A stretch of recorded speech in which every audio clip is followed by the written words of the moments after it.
Assalamualaikum warahmatullahi wabarakatuh.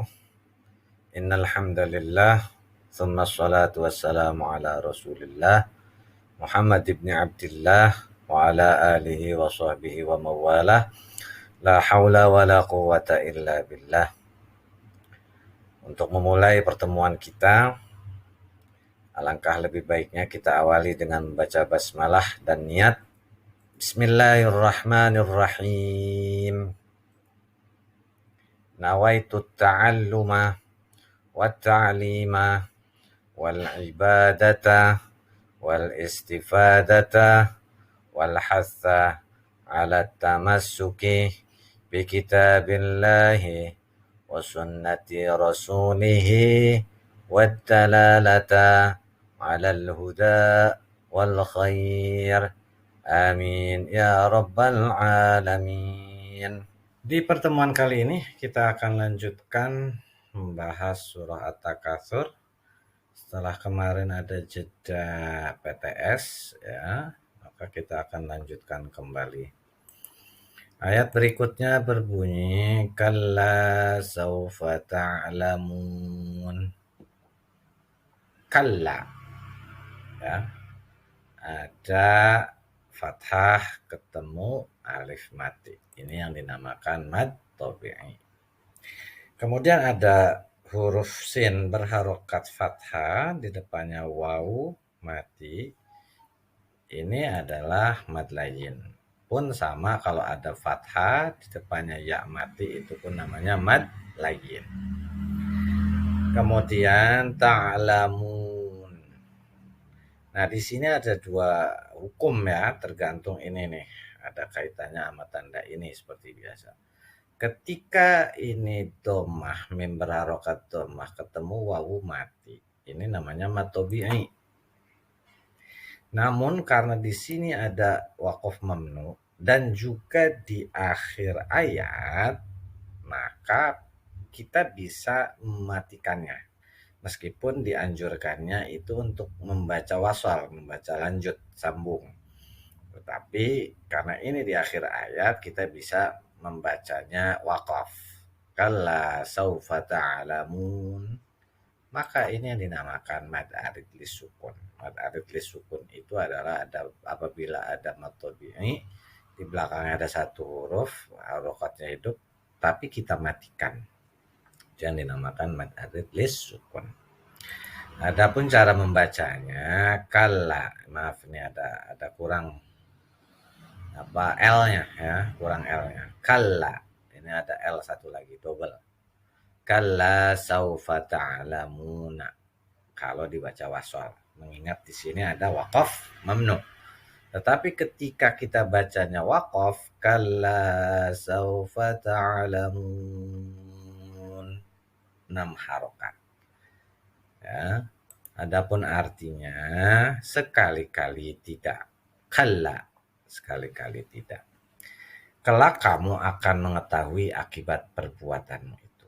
Kemarin alhaakumut takatsur hatta zurtumul maqabir. Mereka bermegah-megahan sampai masuk ke dalam liang kubur. Ya. Alhaakumut takatsur hatta zurtumul maqabir kalla saufa ta'lamun.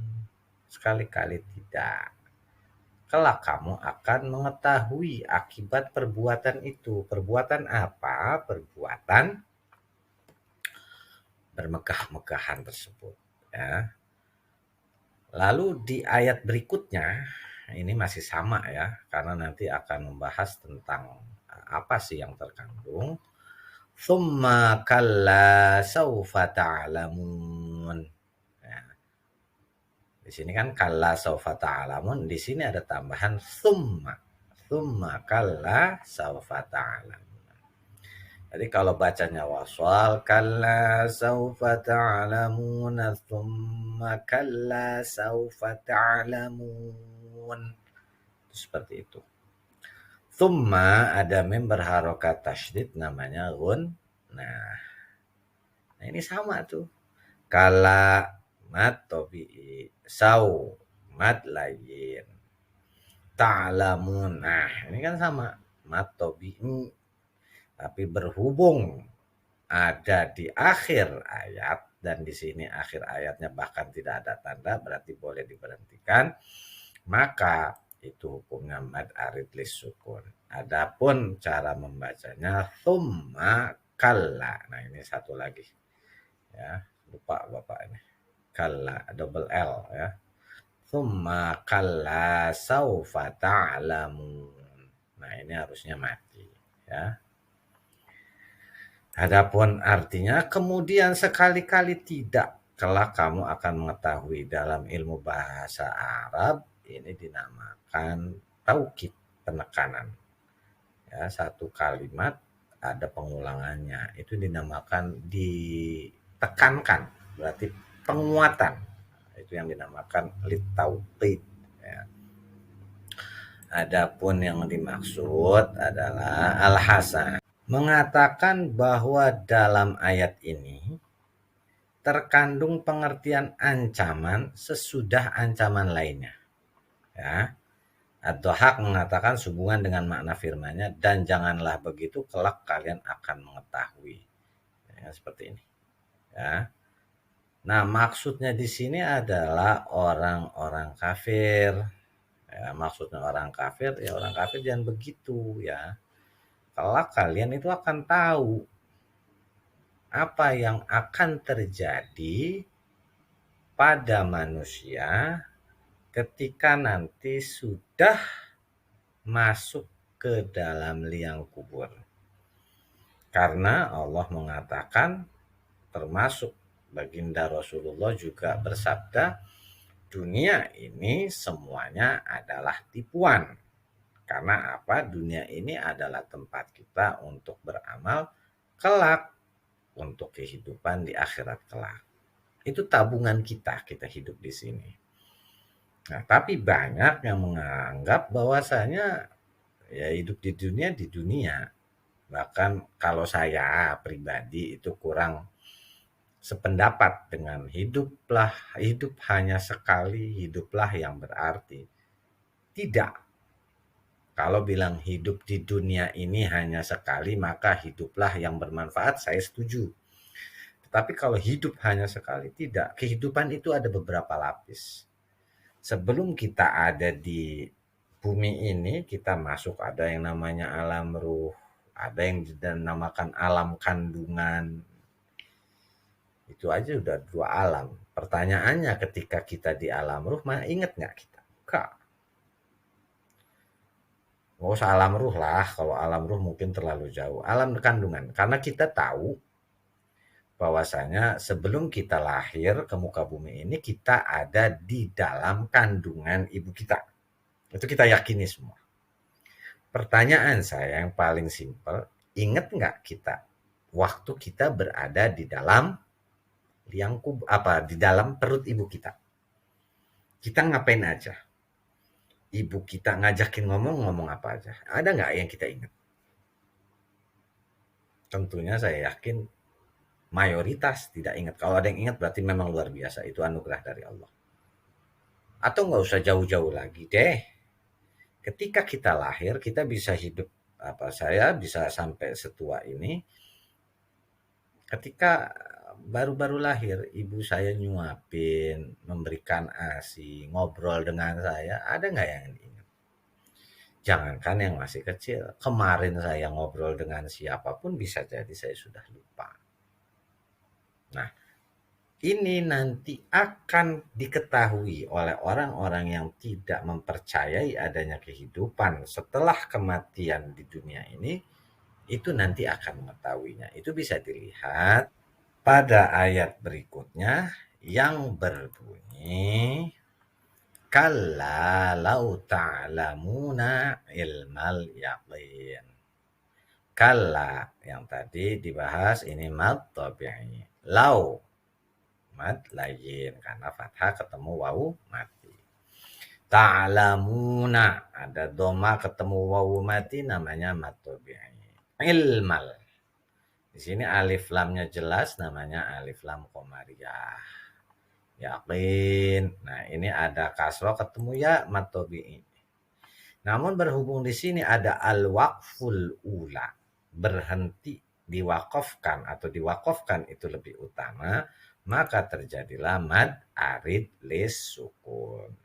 Jadi bacanya panjang. Kalla law ta'lamuna ilmal yaqin.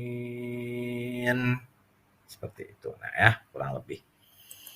Adapun bacainnya kalla law ta'lamuna ilmal yaqin. Karena ini kita baca waqaf.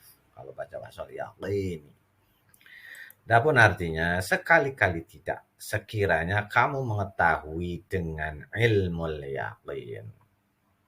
Kalau di sini diterjemahkannya dengan pasti.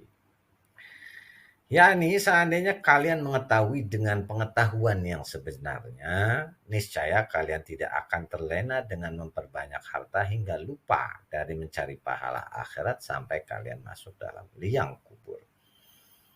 Nah, tadi disampaikan bahwasanya ketika orang itu nggak percaya, ketika orang itu nggak meyakini, ya begitu masuk kubur dia kaget. Dan tadi sudah saya sampaikan analoginya, ya kita aja udah hidup berapa alam. Dan ingat nggak, minimal saja alam ketika kita berada di perut ibu kita ingat atau enggak? Seperti itu. Nah, berbicara tadi ilmu yakin, ya, di sini Bapak cari keterangannya. Ilmu yakin itu keyakinan yang kita peroleh berdasarkan informasi yang kita percayai kebenarannya, meskipun kita belum pernah melihat dan membuktikannya sendiri. Ini definisinya. Jadi, walaupun belum merasakan, walaupun belum melihat, itu kita sudah yakin itu akan terjadi walaupun belum membuktikan. Contohnya, kita yakin bahwasanya kehidupan yang ada setelah nanti kita mati itu pasti ada.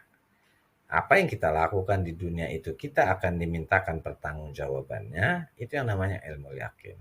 Dari mana informasinya? Dari Al-Quran dan Sunnah dari Rasulullah.